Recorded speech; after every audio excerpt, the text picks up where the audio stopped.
প্ৰথমে মই সকলোলৈ সালাম জনাইছোঁ। আসসালামু আলাইকুম তথা নমস্কাৰ। যেহেতু পশ্চিম কোকৰাঝাৰ জিলা সমিতিখন যোৱা 11 আৰু 12 দুদিনীয়া কাৰ্যসূচীৰে আমাৰ কেন্দ্ৰীয় পৰ্যবেক্ষক তথা আমাৰ 11খন আঞ্চলিক সমিতি মিলি যিখন এখন সূক্ষ্ম আৰু শক্তিশালী পশ্চিম কোকৰাঝাৰ জিলা সমিতি গঠন কৰিলে, মই প্ৰথমে সকলোলৈ ধন্যবাদ জ্ঞাপন কৰিছোঁ। আৰু লগতে পশ্চিম কোকৰাঝাৰ জিলা সমিতিৰ এনেকুৱা এখন গভীৰ গুৰুত্বপূৰ্ণ দায়িত্ব মই অৰ্পণ কৰাৰ কাৰণে মই সকলোলৈ ধন্যবাদ জ্ঞাপন কৰি সকলোৰে সহায় সহযোগিতা মই আশা কৰিছোঁ।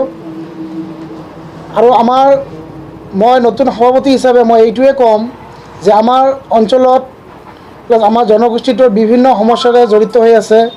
তো আমি প্ৰথম পদক্ষেপ ল'ম যে আমাৰ এই ধৰ্মীয় সংখ্যালঘু জনগোষ্ঠীটো বিশেষকৈ শিক্ষাৰ ক্ষেত্ৰত পিছপৰা। তো আমাৰ এই সমিতিখন নতুন সমিতিখন আমি প্ৰথমে প্ৰস্তাৱ লৈছোঁ যে শিক্ষাৰ ক্ষেত্ৰত বিশেষকৈ আমাৰ এই সমিতিখনে শিক্ষাৰ ক্ষেত্ৰত গুৰুত্বপূৰ্ণ ৰাখিব, শিক্ষাৰ ক্ষেত্ৰত চকু ৰাখিব। আমাৰ এই অঞ্চলত কেনেকৈ শিক্ষাৰ দিশত আগবাঢ়ি লোৱা যায়, আমাৰ ল'ৰা ছোৱালীবিলাক কেনেকৈ শিক্ষাৰ ক্ষেত্ৰত আমি নতুন কিছুমান পদ্ধতি লৈ বা আমাৰ এই অঞ্চলৰ শিক্ষাৰ ক্ষেত্ৰত আমি নজৰ ৰাখি বিশেষকৈ শিক্ষাৰ ক্ষেত্ৰত আমি যেনেকৈ হওক আমাৰ মানুহখিনি শিক্ষিত কৰাৰ কাৰণে আমি যথেষ্ট লাগি থাকিম। আৰু দ্বিতীয় কথা হ'ল যে আমাৰ সমাজত যিটো এটা বাল্য বিবাহ লৈ আমাৰ সমাজটো বহুত এটা জগৰীয়া হৈ গৈছে, যে মুছলমান সমাজত বিশেষকৈ বেছিকৈ হৈ আছে। তো আমি আমছুৱে বিগত 7 বছৰৰ পৰা এইটোৰ ওপৰত এটা আমি কাম কৰি আছিলোঁ, যদিও বহুতখিনি সম্ভৱ হৈছে বন্ধ কৰাৰ কাৰণে, কিন্তু আজিলৈকে চলি আছে। আৰু চৰকাৰে যিটো পদক্ষেপ লৈছে আমি সেইটো আদৰণি জনাইছোঁ। লগতে আমি এইটো ক'ব বিচাৰিছোঁ যে বাল্য বিবাহ আমাৰ সমাজৰ পৰা একবাৰে বন্ধ হৈ যাব লাগে, কিন্তু আমি এইটোও বিচৰা নাই যে এখন সংসাৰত বাধা আহিব লাগে। সেই বাধাটো আমি কিন্তু বিচৰা নাই। কিন্তু নতুনকৈ বাল্য বিবাহ হোৱাটো আমি কেতিয়াও হ'ব নিদিওঁ। চৰকাৰ যেনেকৈ কঠোৰ হৈছে তাতকৈ বেছি কঠোৰ আমাৰ আমছুৱে আমি হৈছোঁ যে আমাৰ অঞ্চলত আমাৰ এই সমাজত বাল্য বিবাহটো টোটেলি বন্ধ হৈ যাব লাগে। তো এইখিনিয়ে। আৰু লগতে মই আমাৰ এই পশ্চিম কোকৰাঝাৰ জিলা সমিতিৰ অন্তৰ্গত সমূহ ৰাইজক মোৰ তৰফৰ পৰা মই সঁহাৰি বিচাৰিছোঁ, মই উপদেশ বিচাৰিছোঁ যে আপোনালোকে আমাৰ এই নতুন সমিতিখনক সহায় সহযোগিতা কৰিব, দিহা পৰামৰ্শ দিব, যাতে আমি বিগত দিনত এই জনগোষ্ঠীটোৰ হৈ ভালকৈ কাম কৰি জনগোষ্ঠীটোক আগুৱাই লৈ যাব পাৰোঁ। আমছুৰ যিটো লক্ষ্য উদ্দেশ্য সেইটো আমি যাতে সফল কৰিব পাৰোঁ। এই ক্ষেত্ৰত আমি ক'ব বিচাৰোঁ চৰকাৰে বাল্য বিবাহৰ ক্ষেত্ৰত কঠোৰ হৈছে, এইটোতো আমি আদৰণি জনাইছোঁ। কিন্তু আমি এটা বস্তু বিচৰা নাই, যিটো হ'ল যে এখন সংসাৰ, সেই সংসাৰখনত বাধা আহিব নালাগে। যিবিলাক বাল্য বিবাহ আগতে হৈ গৈছে, আজি 4-5 বছৰ আগত হৈ গৈছে, হৈ যোৱাটোত তেতিয়া বাধা দিব লাগিছিল, চৰকাৰে হওক বিভিন্ন দল সংগঠনে বাধা দিব লাগিছিল। আমি আমছুৱে যথেষ্ট আমি বাধা দিছিলোঁ, বাধা দিয়াৰ চেষ্টা কৰিছিলোঁ, বিভিন্ন সমালোচনাৰ সন্মুখীনো আমি হৈছিলোঁ। কিন্তু আমি এইটো বিচৰা নাই যে আগতে হৈ যোৱা আজি এজন কেঁচুৱা জন্ম হৈছে, সেই কেঁচুৱাজন কি পাপ কৰিলে, সেই কেঁচুৱাজন যে আজি তেওঁৰ দেউতা নোহোৱাকৈ থাকিব লাগিব, তেওঁ দেউতাকৰ মৰম চেনেহ নাপাব, সেই কেঁচুৱাজনটো পাপ কৰা নাই, সিটো একো দোষ কৰা নাই। তো সেই ক্ষেত্ৰত আমি বিচাৰিছোঁ চৰকাৰে আৰু কঠোৰ হওক, নতুনকৈ যাতে বাল্য বিবাহ হ'ব নোৱাৰে, এইটো আমি বিচাৰোঁ। আমি লাগি আছোঁ, অনাগত দিনত আমি লাগিয়ে থাকিম। আমাৰ এই সমাজত বাল্য বিবাহটো টোটেলি বন্ধ কৰাৰ ক্ষেত্ৰত আমি আমছুৱে চৰকাৰৰ লগত সহযোগ কৰিম আৰু কৰিয়ে থাকিম। এই ক্ষেত্ৰতো আমাৰ কেন্দ্ৰীয় সমিতিৰ সন্মানীয় সভাপতিদেৱ ৰেজাউল কৰিম চৰকাৰ গোটেই অসমব্যাপী মাত মাতিয়ে আছে। তেখেতে যোৱাকালি অন্ঠাইমাৰিতো কৈ গৈছিল যে চৰকাৰী মাটিত যিবিলাক মানুহ আছে সেইবিলাক মানুহক পুনৰ সংস্থাপনৰ ব্যৱস্থা কৰিহে উচ্ছেদ কৰাটো বাৰে বাৰে দাবী উত্থাপন হৈয়ে আছে। আমিও সেই কথাত পশ্চিম কোকৰাঝাৰ জিলা সমিতিৰ একমত। যিবিলাক মানুহে চৰকাৰী মাটি বসবাস কৰি আছে সেইবিলাক মানুহতো বাহিৰৰ পৰা অহা নাই, আমাৰ ভাৰতবৰ্ষৰ আমাৰ অসমৰে হয়। সেই মানুহবিলাকক পুনৰ সংস্থাপনৰ ব্যৱস্থা কৰাৰ পিছত উচ্ছেদ কৰাটো আমি দাবী জনাইছোঁ। যিটো কালি সমিতি হৈ গ'ল, 33জনীয়া জিলা সমিতি গঠন কৰি দিছিল আমাৰ কেন্দ্ৰীয় সমিতিয়ে, মই আমাৰ জিলা সমিতিৰ লগতে আমাৰ জিলা সমিতিৰ অন্তৰ্গত 11খন আঞ্চলিক সমিতিৰ সকলোকে মই আহ্বান ৰাখিম যে আমাৰ সংগঠনটো যিসকল আমি জড়িত হৈ আছোঁ সকলোকে মই এটা আহ্বান নতুনকৈ ৰাখিছোঁ, মই নতুন সভাপতি হিচাপত, যে সংগঠনটো আমি সততাৰে নিষ্ঠাৰে আৰু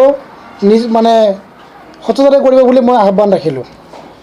আজি পোনপ্ৰথমে আপোনালোকক আমি সমূহ নিউজ চেনেলবিলাকক ধন্যবাদ জনাইছোঁ।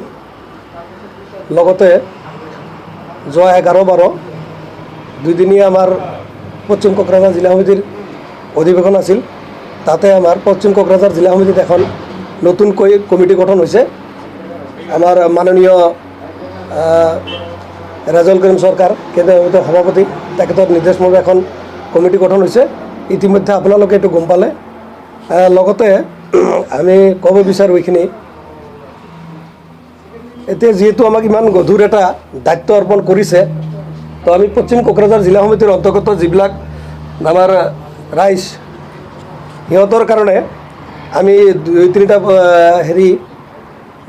পদক্ষেপ কাৰ্যসূচী ল'ম বুলি সিদ্ধান্ত লৈছোঁ। এতিয়া কেন্দ্ৰীয় সমিতিৰ নিৰ্দেশ মৰ্মে আমাক যিবিলাক নিৰ্দেশ দিয়া আছে সেইখিনিৰ ওপৰতে আমি কাৰ্যসূচীটো ল'ম বুলি কৰিছোঁ। যেনেকৈ ধৰক আপোনাৰ এতিয়া প্ৰচলিত এটা চলি আছে বাল্য বিবাহ। তো বাল্য বিবাহ আমি মুখ্যমন্ত্ৰীক সিদ্ধান্তটো আমি আদৰণি জনাইছোঁ। বাল্য বিবাহ বন্ধ হ'বই লাগে, এইটো আমিও বিচাৰোঁ।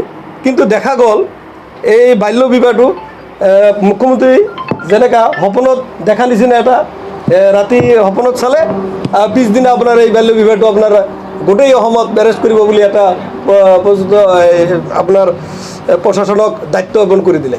ঠিক তেনেকুৱাটো আমি একচুৱেলি বিচৰা নাই। এইকাৰণে আমি বিচৰা নাই, সংসাৰ এটা অলৰেডি হৈ গ'ল। সংসাৰটো হৈ যোৱাৰ পিছত এইখিনি ৰাতিৰ ভিতৰতে ইমান মানুহ এৰেষ্ট কৰাৰ সিদ্ধান্ত এটা ল'লে, এইটোত আমি একমত নহয়। এইকাৰণে নহয়, সংসাৰ এটা অলৰেডি বান্ধিছে, ল'ৰা ছোৱালী আছে। এতিয়া যিদিনাৰ পৰা এৰেষ্ট আৰম্ভ কৰিছে, যদি এক ৰাতিতে হিমন্ত বিশ্ব শৰ্মাৰ নিৰ্দেশ মৰ্মে ইমান মানুহ এৰেষ্ট কৰিব পাৰে, তেনেহ'লে আইনটোতো আগৰ পৰাই যিহেতু দিয়া আছিল, তেতিয়া পুলিচ অপশ্যন হৈ আছিল নেকি? তেতিয়া চাব লাগিছিল বস্তুটো।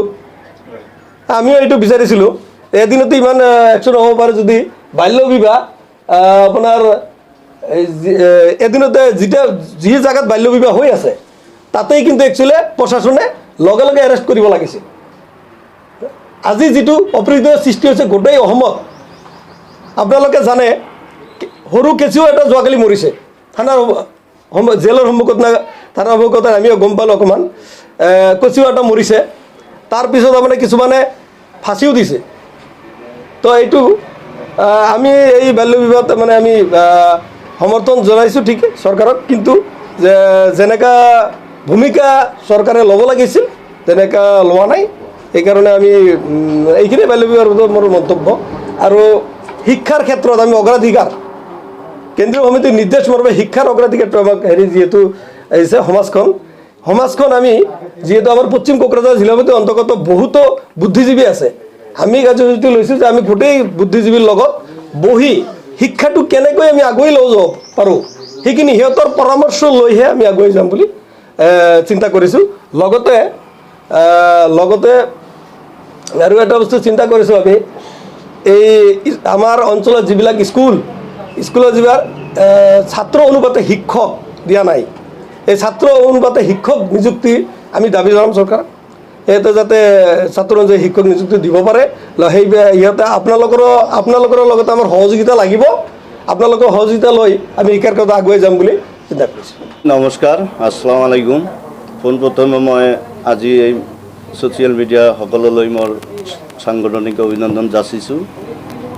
তাৰ লগতে আজি আমাৰ যোৱাবেলি 11-12 তাৰিখত 16তম পশ্চিম কোকৰাঝাৰ জিলা সমিতিৰ অধিৱেশন শেষৰ ভাগত গৈছে। যিয়ে নহওক, কেন্দ্ৰীয় কমিটিৰ নিৰ্দেশ মৰ্মে পশ্চিম কোকৰাঝাৰ জিলা সমিতিৰ নতুনকৈ কমিটি গঠনৰ যি গধুৰ দায়িত্ব দিছিল পৰ্যবেক্ষক বিষয়ববীয়াসকলক, তাৰ লগতে উপস্থিত আমাৰ পশ্চিম কোকৰাঝাৰ অন্তৰ্গত 11টা আঞ্চলিকৰ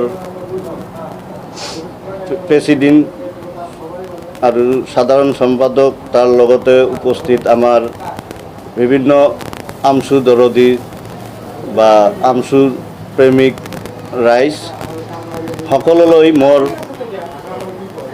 অভিনন্দন যাচিছোঁ। সকলোৰে সহায় সহযোগিতা লৈ মোৰ যাত্ৰা আজিৰে পৰা আৰম্ভ কৰিছোঁ। আৰু পোনপ্ৰথমে মই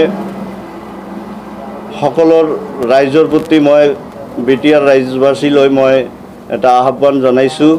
আমাৰ সমাজত যি ধৰণৰ কুসংস্কাৰ হৈ আছে সেইটো লৈ মই প্ৰথম মোৰ তৰফৰ পৰা আহ্বান থাকিল।